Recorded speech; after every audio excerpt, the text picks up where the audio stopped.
Ready to go racing here for the SCCA Runoffs on iRacing, and it will be from pole position Dario Frattini who leads us away. Car number 5, the iRacing pace car, will pull away, and Frattini will open up the power and for that long run up towards the tight right-hander at turn 1. Are you sitting comfortably? Ready to go racing? 35 minutes on the clock. And Frattini has hit the gas pedal early. Green, green, green. The 2023 iRacing SCCA Runoffs are go. They go to the start line. The green flag in the air.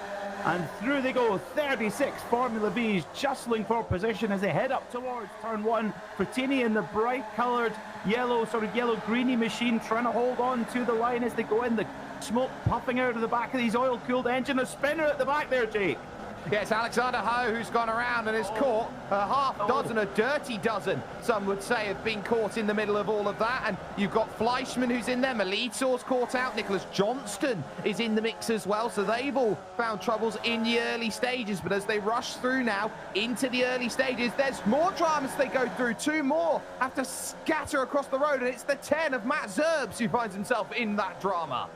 Oh dear, well the Martini is both shaken, spun and stirred there and off the road, but it's Frattini who leads the way towards the snaking S-bends, but he's got big company behind has Frattini as they go up through that uphill S section. It's Michael Bell who's right in there behind, just couldn't get any closer to Frattini without making contact, might even be giving him a little bump along there as they come round for the run towards South Bend and up towards Oak Tree now. This double right-hander, really, really important corner, particularly in these Formula Vees. You can see them trying to minimise the steering input as much as possible, but Frattini leads. But more problems behind as Kostecki's off the road.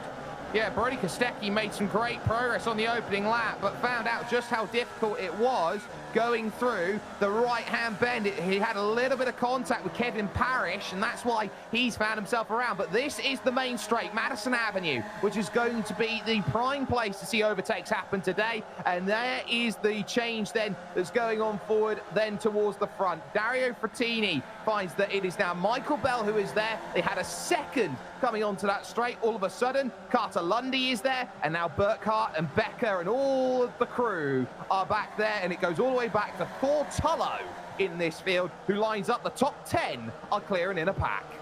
Well, look, we didn't think we were going to get a breakaway, and it's looking very unlikely, but Michael Bell is pulling out to the left-hand side. Has he got a slow-down penalty? I think he maybe does, Jake. Do you know? He's stealing way out of the road. I don't think he does. Is that a slow-down penalty? Either that, or he's just not got a good exit out of the final corner, and he's had to pull in behind. There's little puffs of smoke down the gearbox. They go, these air and oil-cooled engines from the early 1960s Volkswagens, that spec 4-speed gearboxes as well. They're very rudimentary machines, but provide great motor racing. And it's Frattini who leads then, so he's regained his lead with Lundy behind him, and then Burkhart slips in there as well. We've got a bit of a 5-car bunch here as they come through the very technical early section of the lap. Well, the one place I wouldn't want to be in this race here, Peter, is the front of this pack. And the reason why is that you are going to leave yourself so vulnerable coming through the Oak Tree corner and down onto Madison Avenue. That's the last place you want to be on the final lap. Speaking of which, whoa, we've got ourselves an absolute majesty of drivers that are all there, being spearheaded by Kostecki. There's Thomas McMillan, another Oz NZ driver who's looking to make the charge. They're going to go 3 wide here up through the S's. Well, you need a car with a small footprint. Oh, problem for Frattini. A former race leader is falling down the order. He's down into 10th. So what has happened to Dario Frattini in car number 5 in the luminous yellow car, yellow-green? It's almost like Manti Grello, the paint scheme on that machine, but he's dropped from the lead to 10th position. So problem then for Frattini. Lundy takes over the lead, and he's leading a train of 9 cars. And if they keep fighting, though, Frattini might be able to come back. And, oh, no, got a big, big old wreck there at Oak Tree. 2 cars tangled together. Yeah, up and over. So for what happened with Frattini, that was a case of he tangled with Morgan Burkhart, and now suddenly we're 2 wide and 3 wide heading into the roller coaster. It's going to be scary. Every single lap they're going to get down here, and Lundy's just about got it at the moment, but you sense that everyone's going to push and find their way. Morgan Burkhart to the point. Now, the last time I saw Morgan Burkhart here race around this VIR circuit, Peter, he had the lead with half a lap to go, and at the final corner, his wheel broke and he lost the race. Well, let's hope that misfortune doesn't find him again here in Virginia. Up they go with half an hour to go. This is going to be so mentally taxing for our drivers. We saw last year in the SCCA runoffs, many drivers running every race, so it's going to be really, really tough for those drivers. But Lundy holding the inside line there going into turn one, keeping the rivals at bay, and they all fan out behind him. Goodness me, just fantastic motorsport and keeping on track of everything. Very, very tricky indeed for our drivers. Imagine being in the heat of it there as they go using all of the room on the exit. We're careful not to pick up too many incident points for track limits abuses. Oh, but it's good racing respect. There's nearly just a little bit moved out there coming through the second section. Yeah, that was Michael Bell who found himself pushed out a bit, and that's given a gap here to Carter Lundy of about 0.8 of a second. He's now got to run because Morgan Burkhart and Luca Becker are now going to start thinking about how they scrap. So too, Xavier Sanchez, Heike 360 ES has Megan Overstreet. She's in there for company at this moment in time. So everybody's looking around at everybody else, and the more that they look at everybody else here, Peter, driver at the front who's got a small bit of a gap, that just extends. It's a case of who do you want to run the asylum, essentially. You've got drivers here that are going through, but if the inmates take control, then none of them are going to win. Well, they've got to help one another, don't they? Because you don't want to see Lundy make a breakaway. Got about half a second as they come out of Oak Tree there and then up the gearbox, up into fourth gear. Most of them taking Oak Tree in third gear and then up into top in fourth. And already 0.2 of a second gone before they've even got halfway down the straight. So Lundy's lead is gone. This is what happened to Frattini then at the top of your shot. He's kind of out on his own island here as well. There's room being left here. Over the curb he goes. They're still side by side. Oh, just tangles a little bit with, does well not to end up in the marshal's post there. That would have ended his race there and then. But tangles and manages to get back into the leading group. He's back up to 6th. So this is a great fight back here from Frattini. Yeah, he's getting himself back up the train and is doing well. It's now Luca Becker who has that control at the front of the field. So everybody's now trying to work out through, and there's some troubles down there, and that might be Thomas McMillan. It is. It's Thomas McMillan in the Rusty's bumper ointment car. He's going to need plenty of Rusty's to get that scratch out, as him and 2 other drivers end up in the wall. There's a lot of runoff here at VIR, but the tarmac is quite narrow. So if you do end up off the road, you end up tumbling onto the grass and ending up taking a long time to get back onto terra firma. Becker and Lundy now side by side. They've got Bell in there as well, and the red machine with the white stripe across it. This is what happened to McMillan and co. coming up to, oh dear. That's why you don't want to go 3 wide, and it's a case of ka-chouch at that moment in time for him. Definitely not what he was hoping for, and when you've got these open wheel machineries, what's very much sticking out are the wheels. If you clip a wheel with someone else, that's it, it's trouble. It can so easily be done in terms of how they want to go through. This group has done very well though. They've got 4.5 seconds over what is Benjamin Forster in the number 15 car, who's currently in 11th position. So pretty much, so long as this group works together, they don't have to worry about anybody else behind. It'll be these 10. One of these 10 drivers is going to come away with the victory in the first of 6 SCCA runoffs. I'm gonna put it out there right now. That's quote of the day already. Ka-chouch. That was fantastic, Jake. I have to say that deserves credit. That one, fantastic. 26.5 minutes to go. It's a long old way around. Xavier Sanchez from the Iberian region of Spain and Portugal, sitting in 5th right now and trying to pick up a big old draft from the cars up ahead. He's got Burkhart on the right, Bell on the left. Then it's Becker and Lundy in their own pair. Well, Jake Sperry said don't go 3 wide. Well, Sanchez has got the massive triple bubble draft and he goes from 5th to 1st, or does he? Becker gonna try and dive it up the inside. Yes, he does. That was nearly 5th to 1st there from Sanchez, but he'll have to make do with 3rd place. Fantastic. Look, you can go for fifth to first. He's one of the Porsche All-Stars, so he's definitely someone who's got everything in spades. He knows how to go about racing. He knows what he needs to do to go and get the right results out there. But he will also know that he's got to prioritize buying a ticket to the end of this race. Seems weird to say when you've got 25 minutes left, but when you're racing this intensely and aggressively out there, he's going to need a lot of help to go and get there. They're 3 wide, 2 deep into turn 1. This can only end one way, and the answer is we're going to continue going 3 wide. Frattini in the middle is boxed, absolutely boxed. Well, this is fantastic viewing, but they've got to be so careful not to end up ending the race right now. They want, like you say, Jake, they want to be at the party in the last 5 minutes where their prizes are handed out. It's all very well leading the race right now, but no use if you're not there at the end of the checkered flag. But fantastic respect, fantastic racing skill from all of this leading group, which goes all the way back to Martin in 10th place, so a 10-car bunch at the front of the field. And Frattini, great job from him. He got knocked back to 10th with that little off-track excursion, managed to avoid the marshal's post, and he's got himself back up to 6th place, and he's in that leading group. And it's interesting, Jake, he looked Frattini there like he wanted to lead all the time, and now just sort of taking a watching brief now. Well, it's the nose is there for punting, apparently, for Luca Becker, which I don't think is the best decision. The MS Paint livery trying to get past the what is quoted as an Azure Racing livery as it goes by Xavier Sanchez at this moment in time, which can only mean one thing. Well, here we go. It's for punting. I'm going to push you down the straight. That's not going to matter because look at the 4 of Morgan Burkhardt. He's not going to sit by and wait. He's going to go, you know what? I want to go through, but here's where the power of the punt's going to start coming back on this front run. It's basically like Talladega Racing. Who's your draft partner?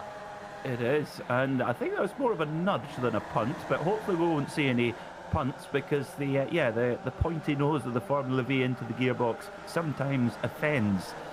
So Burkhardt now into the lead with Sanchez there in second, then it's Becker, then Lundy, then Bell, Frattini in there as well, just a couple of car lengths back from the 5th place car of Bell. Now we ride with Tulo, Thortulo, who's getting, this shows you just how strong that draft is. These cars, you get a massive slipstream effect from the car in front, punching a hole in the air. Tulo now right up to the top of the gearbox, and then have to try and brake as late as possible and maintain as much speed as possible, but looked like Frattini is going to make a move on him. Yes, he did, but at the front, Burkhardt leading then with Becker right in behind him, and then Lundy on the outside line there. So Sanchez loses a couple of positions in that phase.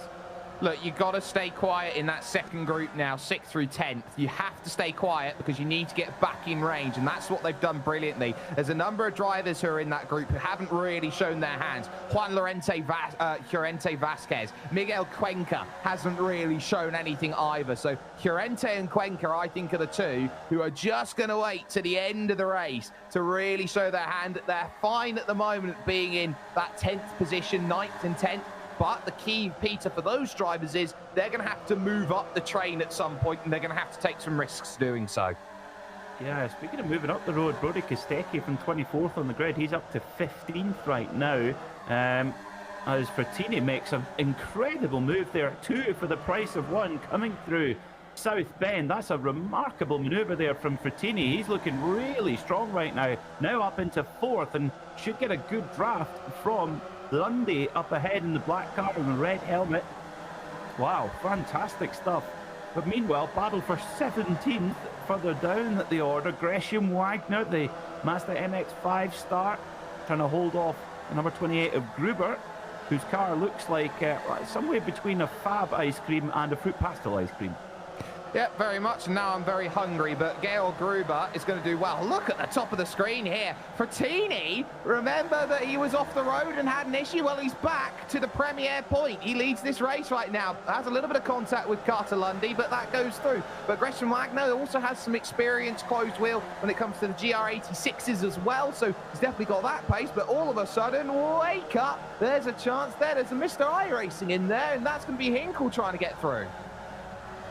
Yeah, you don't want your account suspended, so be nice. Well, Frattini looked fantastic there. He looked really, really strong in the high-speed corners, but now he's just going to get absolutely swamped by the field. Nothing he can do as Lundy comes through. Becker's going to try and make it 2 for 1.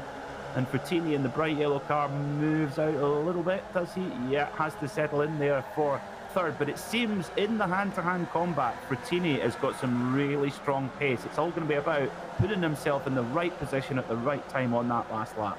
Yeah, and that run into turn 1 is going to be crucial on the last lap as Gruber and Hinkle make a little bit of contact down on the bottom of your screen there. So that could have been a little bit worse for where as they went through. They've got Jacobson as well, who is in the mix there in 20th, and as well they've got one more in the back to keep an eye on. That is Brian Molitor, who is also in that 17th on back. But it just goes to show you how competitive iRacers are when you get a talent like Gresham Wagner, who's only 17th. Well, yeah, likewise, Brody Kostecki in 15th. You got 2 really fast real-world racing drivers, and it just shows you that the simulator is a specific discipline in motorsport that takes such time and such attention and practice. But Wagner now a little bit under pressure here from the 26 car of Hinkle. He gives the room to Hinkle. Hinkle makes the move look pretty straightforward, but Wagner playing it very clever. He's so used to hand-to-hand combat, drafting races. That's what his native series, the Mazda MX-5 Cup, is all about. So he knows what it's like to put yourself in the right position for the run to the flag. 19 minutes to go, not even at half race distance yet. The concentration required from the driver is just remarkable, but they all look like they're having a ball out there. Meanwhile, at the front, up at the top of your shot, they're going 2 wide, nearly 3 wide into, oh, the roller coaster. Oh, and Burkhardt's going to hang on to the lead, but Lundy under pressure now from Frattini. You're watching it all going, goodness me, we're all mad. How does the song go? 50% concentrated power of will. I think you need a lot more than that to try and win a race like this here today. Round at the bottom of your screen. There goes the troubles, and I believe, yes, it is. That is going to be the iRacing staff member being turned around, and he'll get on to his good friend Nim Cross potentially and say, can we have a little look at that?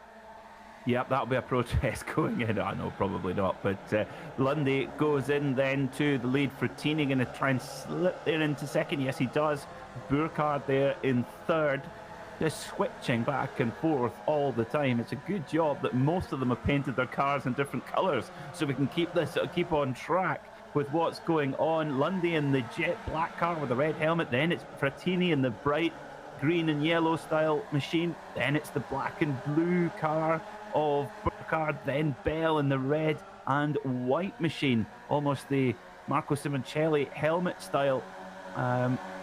So through they go. They're now almost joined together like railway locomotives. They are, and I'm sure at the moment it's going to be a case of when one cart uncouples, everything else is going to be very difficult to go through. And Carter Lundy has spent most of the time at the front, which you can argue is the best place to stay out of trouble. When you've got someone in there, or you've got many drivers in there that want to try and get up forward, they're all jostling for position. Right now, effectively what we're doing is we're shuffling deck chairs at the moment. Everybody's going to have to get a seat, but once the music stops, that's when the scramble starts, and that will be with about 5 minutes left in this race.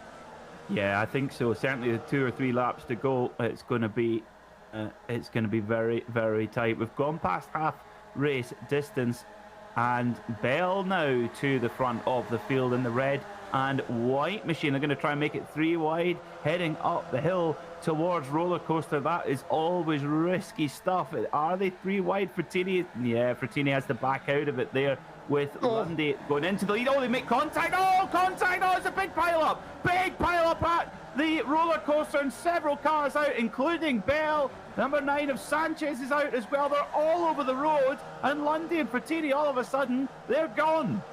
And that's what happens the moment that you race like that. The powder keg can so easily explode, and everybody can find themselves in a world of hurt. That is exactly what happened there, and suddenly it's 2 seconds to the good. Lundy and Frattini are clear, and they have found themselves with a portion of luck. It's now Juan Llorente Vasquez who finds himself in third, and Miguel Cuenca Martin in fourth. You just need a bit of luck in a series like this, and so easily it can go wrong.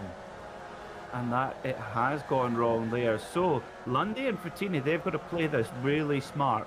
They don't want to be dive bombing each other and slowing one another up and throwing themselves back into the clutches of Vasquez, Martin and Tulo. They've got to work together. Lundy and Frattini build that gap, and then by all means, with 3 or 4 minutes to go, it's every man for himself. But in a curious fate of these, curious twist of these draft races, you sometimes have to work with your rivals, not against them. So let's try and dissect this. Bell was the driver affected. They initially makes contact with Frattini, and it just kicks off one almighty domino effect. It did seem that Frattini was maybe a little bit aggressive there for me.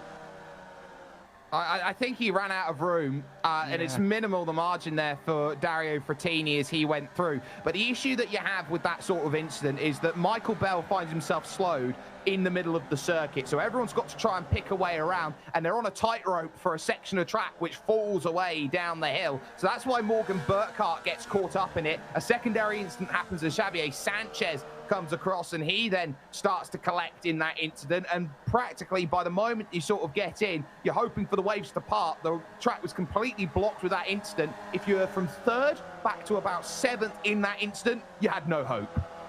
No, it was completely out of your control, that's for certain. And, well, it also comes down to the theory that you really want to be at the front of the field as much as possible, because then you've got less chance of being involved in pile-ups like that.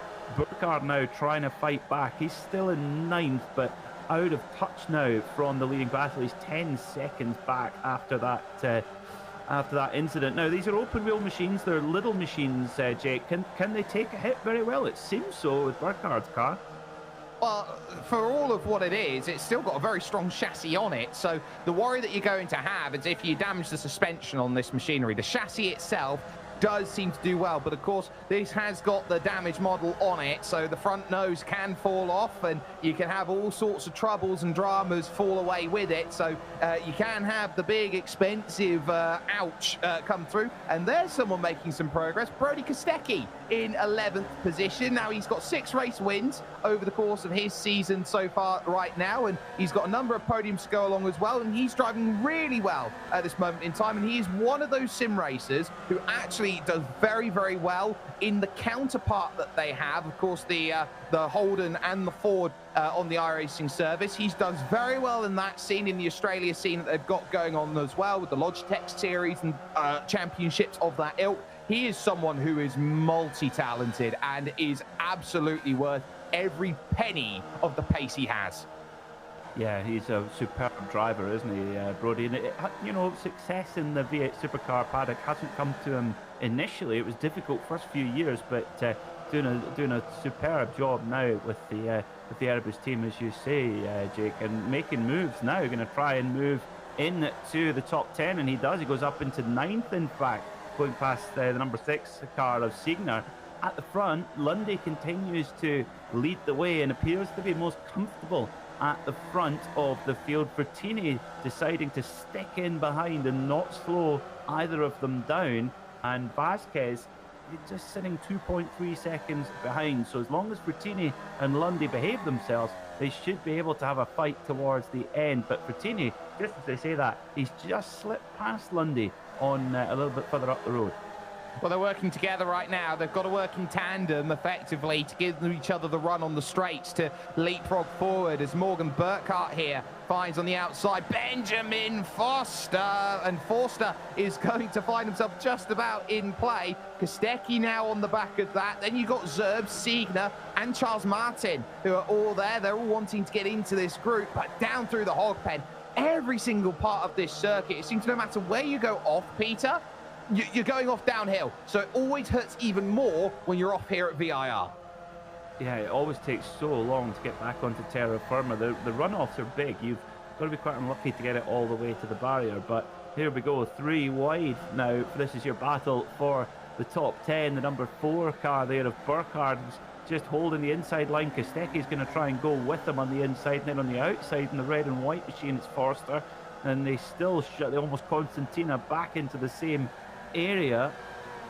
So all going on here. Fantastic motor racing, and this is only race 1 of 6 that we have for you here in the 2023 iRacing SCCA Runoffs. We had the 60th SCCA Runoffs here at VIR last month. We go back to Road America for next year's event, but great to now have a virtual equivalent to the event, the SCCA Runoffs, that's run for the last 60 years. I tell you what, Brody Kostecki just got on the radio there, and he was flexing his muscle. He just said over the radio, Benjamin, you're costing us about 5 seconds a lap. I do love racer exaggeration. Yeah, that's definitely over-egging the pudding, that's for sure. And oh, Kostecki gets a bit of a nudge there from Burkhardt. And yeah, if you're going to talk the talk, you've got to walk the walk. And I would say right now, with 10 minutes to go, you don't want to be antagonizing your rivals. We've seen what can happen with just the ever so slightest bit of impatience, and it can all go wrong. So Kostecki comes out of Oak Tree with the little lead in this battle, but he's absolutely a man on his own island here and gets swamped. And Forster, he goes by and say, whoa, and Forster, massive hit into the back of Burkhardt. That was more than a bump draft there, and Kostecki's going to try and draft back on them, or is he going to just give them a bit of room? I don't think he trusts them very much, to be honest, does Kostecki. He's just going to let them knock lumps out of each other. Imagine this like a cycling race. You're leading yourself into the final kilometre here, and let's just imagine that Brody Kostecki right now is Lotto Destiny's Caleb Ewan at this moment in time. He needs an absolute run out, a lead out to get to the front of that group when he gets to the roller coaster section. That's what he's banking on, and he's got to position himself properly with the right people in the pack to work forward. I do want to talk about, though, how this is working out at the front, because Frattini and Lundy's coordination here, effectively as your breakaway at the front of the field, is doing brilliantly. They're coordinating so well that Miguel Cuenca, Juan Llorente, and Thortullo, they can't do anything. They can't chase that down. They're losing 1/10 of a second every lap. Yeah, the gap is just sort of sitting around 2.2 seconds, which is more than safe in terms of the slipstream, but it will be when Frattini and Lundy decide to pull the pin on the grenade. Kostecki, I think Kostecki here is just taking a bit of a watching brief, letting the issues happen ahead of him and then trying to set up a run, but it could be quite frustrating actually for the Australian Supercars star. 8 minutes to go then. This is your battle for the last spot on the podium. Now, this group need to be equally clever and work together to move through Vasquez, Martin and Tulo. So 3rd, 4th, 5th right there on your screen, and the gap's still sitting agonizingly at about 2.2 seconds up towards the leading pair of Lundy and Frattini. They will just be hoping that Frattini and Lundy's discipline runs out and they start battling, but I think they've been pretty clever so far. They're keeping it honest, I think, is the most important thing about where they are. That gap's not really going out by much. It's not also really closing down by much either. It's very much in the same places. Now, there goes the move to jump to position, and that puts one Mr. Martin now into 3rd, getting past Juan Llorente Vasquez then for the next position. But what they're relying on is, at what point do they stop playing effectively chase Frattini and Lundy, and when does the game theory go in? I don't want to be in 1st position heading on to Madison Avenue on the final lap. So that's going to be where this league battle is going to be in, and they want to try and build as much of a gap so that when they have the time to play those sorts of games, Peter, you sit down, you look at everyone else and go, at what point can I go there? But let's get a little listen as we get ourselves full throttle.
Well, just a vivid demonstration there of just how much of the lap here at VIR. These Formula Vees are absolutely pinned to the floor, full throttle, and the battles continue. Some fierce battling there, Jake, particularly with those bump drafts as well. They don't bump draft particularly well, these cars.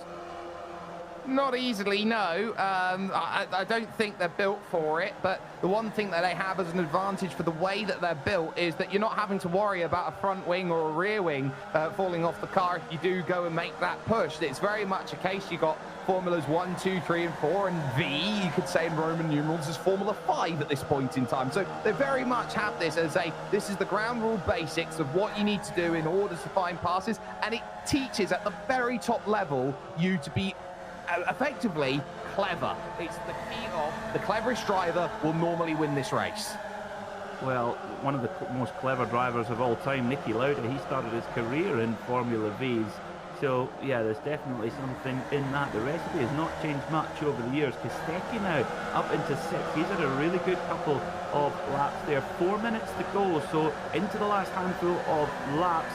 Lundy and Bertini, they still hold that kind of 2.3 second advantage. So when is the pin going to be pulled? It's been Lundy who's been the locomotive at the front, pulling Bertini along. Bertini just keeping a watchful breath. And you think as well, Jake, that, oh, now, as Bertini pops out of the draft, is he going to try and make his move now into the S's? There he goes. So Bertini to the front.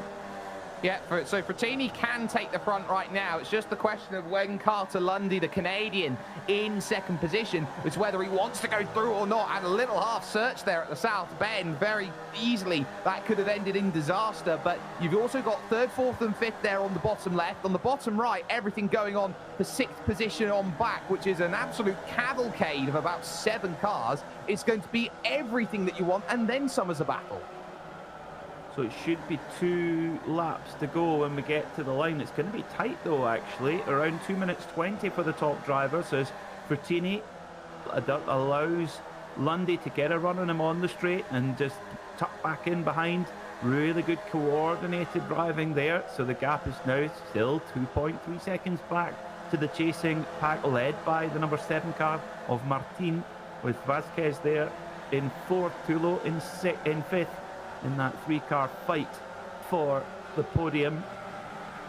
So this is going to be very, very tight, actually, to see if we get the white flag or not, or whether we're going to go for 2 laps longer. I hope the drivers have got enough fuel on board, because this looks like it's going to force an extra lap. Is it?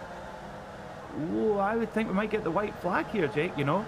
Yeah, I think we are. We're down, what, 2:15 left, 2:14 as they cross the line. That is absolute game time. They're going to be 5 seconds short of the white flag, of this one going forward. I think this is it. I think they're racing this one out to the flag. This is the final lap that they've got, and you're sensing it there down in the bottom left of the screen. Tortullo making the move now, going up to 4. Yep, so on to the last lap then, as well. It's going to be Lundy, 2, and Bertini playing for keeps here. Very, very close between these two the whole race long. Bertini, remember, he was leading and then went off the road, nearly ended up in a marshal's post, and then has fought his way to the front of the pack. And when a little bit of contact there with Michael Bell caused a chain reaction and changed the leading group of 10 to just 2, here comes Bertini then around the shoulder then of Lundy as they go into the S bend. So Bertini, has he gone too early here, Jake, though, I wonder? I think he has, and I think he hasn't had a choice, because if he started lifting off, they'd allow Vasquez and Tullo and Martin into the race. He doesn't have a choice really about this. If he wants 1st or 2nd, he has to make that move. If he wants 1st through 5th, then he's going to have to do something quite clever and defend on this long Madison Avenue, which roller coasters up and down, and it is all Carter Lundy, the Canadian, right now. Yeah, Lundy's got a great run here on Bertini as they come up the long drag up the hill towards the roller coaster then, and Bertini is on the inside line as they go up the hill. There's a left, then a right, and Bertini's got the inside for that, but Lundy's got the move done on the straight. Is Bertini going to be able to get the move back though as well? He's back on the draft. Lundy covers the line then as they come left into the right-hander now of the roller coaster. It's going to come down to this, but has Frattini played this clever? Is he going to use the long drag up to the start-finish line to make his move for the win then? The checkered flag is being prepared at the flag stand. Frattini mounts the curb. Lundy holds the lead for now, but it's the drag race up the hill as well. Lundy trying to break the slipstream to Frattini, but here comes Frattini. The checkered flag's in the air, waiting for them to come around. Frattini's on the grass. Frattini's on the grass. He's going to try and pass on the grass, give an extra spill, but it's Lundy who takes the win. Wow. Wow. I tell you what, the thing that really cost Frattini there, he had the perfect run. He just caught the curb wrong through the hog pen. If he got that correct, he would have had that race under lock and key, whichever way he wanted it, inside or outside. Because he had to temper the run over the curb, he just didn't have those, effectively, 1/10 that he needed to win that race. Oh, what a battle there. What a fight between Lundy and Frattini. What a start and a amuse-bouche to the racing we have for you today here in the SCCA Runoffs. And Kostecki. Oh, yeah, Kostecki. Oh, that was Burkhardt there getting hit by the 15. Oh, dear me. 15 of Benjamin Forster. Now, we heard Kostecki getting a bit lively on the radio and, yeah, dumps him out on the last corner. That's less than polite. But at the front of the field, Carter Lundy is your winner then by 93 thousandths of a second from Dario Frattini. And in the podium, Miguel Cuenca Martin just edges it for the podium from Juan Llorente Vázquez. Thortulo was 5th, and Brody Kostecki fights from 24th on the grid to 6th, but in controversial circumstances on that last corner. Charles Martin was 7th, then it was Tobias Siegner in 8th, Megan Overstreet in 9th, Gresham Wagner rounds out the top 10. Good move forward from Gresham too. Matt Zerbis was 11th in the number 10 car. Benjamin Forster recovered from that last lap accident to 12th. Then it was Chris Weitz, Michael Bell, who of course was involved in that pile-up in mid-race. George Gruber was 15th. Then it was Brian Molitor, Jeff Jacobson, Fernando Suarez, Michael Hinkle and Nick Johnson round out the top 20. 21st was Ellis Spice, then it's Luca Becker, Kevin Parrish in 23rd, then and Marcel Fleischmann was 24th, then it's Pedro Carvalho, Mark Schmeding, Jim Brewster, Adrian Prida Sabrino, Alexander Ho and Frankie D rounds out the top 30. And your last few not making it to the flag on the lead lap: Morgan Burkhardt, Jack Veazey, Xavier Sanchez, Thomas McMillan, Thomas Renders and Daniel Williams, rounding out our 36 starters in this first race of the day for the 2023 iRacing SCCA Runoffs. Jake, what did you make of all that? Well, I think we had everything crazy there. You had Xavier Sanchez pay the waifu tax early on. You had so many drivers up and down the order take themselves out of contention, but it just needed a level head, and that's what Carter Lundy had at the end of the race. He didn't put his car in any sort of trouble, and I think that as a race one, leading towards 5 more races here, I tell you what, it's absolutely incredible. It's just what we like to see, isn't it, here in the iRacing SCCA Runoffs. Formula Vees, we knew it was going to deliver action, that's for sure. I think we were even spoiled extra from what we normally see with the Formula Vees. All sorts going on here. First corner, it was a bit of a mess, Jake, it has to be said. It very much was, and I tell you what, we're going to look forward to it here as we've got Spec Racer Fords coming up very, very shortly. Yeah, Spec Racer Fords, another SCCA favourites, will be your race. Coming up, it'll be myself, Peter Mackay, and Joe Peak joining us to take us through the action there. And, well, if it's anything as good as that Formula V race was, you're going to be in for a treat. We will be changing over in a couple of minutes and taking you through the action of the SCCA Spec Racer Fords. It'll be another race, very similar, lots of drafting, lots of fierce battling. It's going to be absolutely superb. But this race, well, it went down to the wire with Carter Lundy taking the win just at the last moment. We're going to step away from a moment here. We'll be right back with race 2.